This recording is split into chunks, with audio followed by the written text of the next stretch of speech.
Thank you for joining us today as we critically analyze the implications of the Supreme Court's potential decision not to uphold BVAS evidence in the gubernatorial tussle between Muri Ajaka, the SDP candidate, and Ahmed Usman Ododo.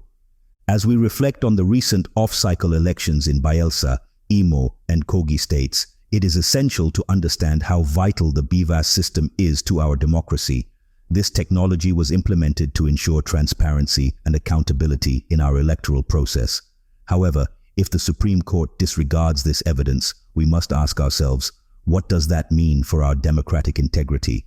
Let's take a closer look at the figures presented by Osita Chidoka regarding Kogi State.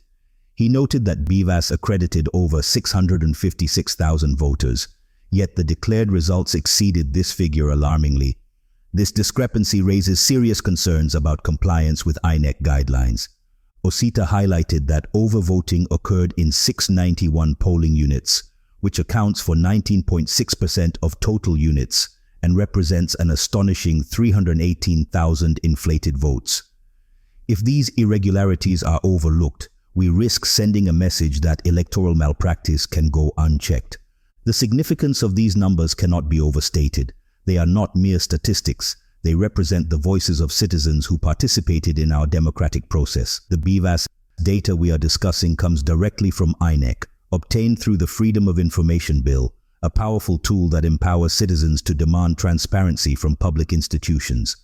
When we consider that 78% of polling units in Kogi showed results consistent with BVAS accreditation versus total votes cast, it becomes clear where the discrepancies lie. In those 786 polling units where significant non-compliance was observed, we must question how many legitimate votes were overshadowed by fraudulent practices.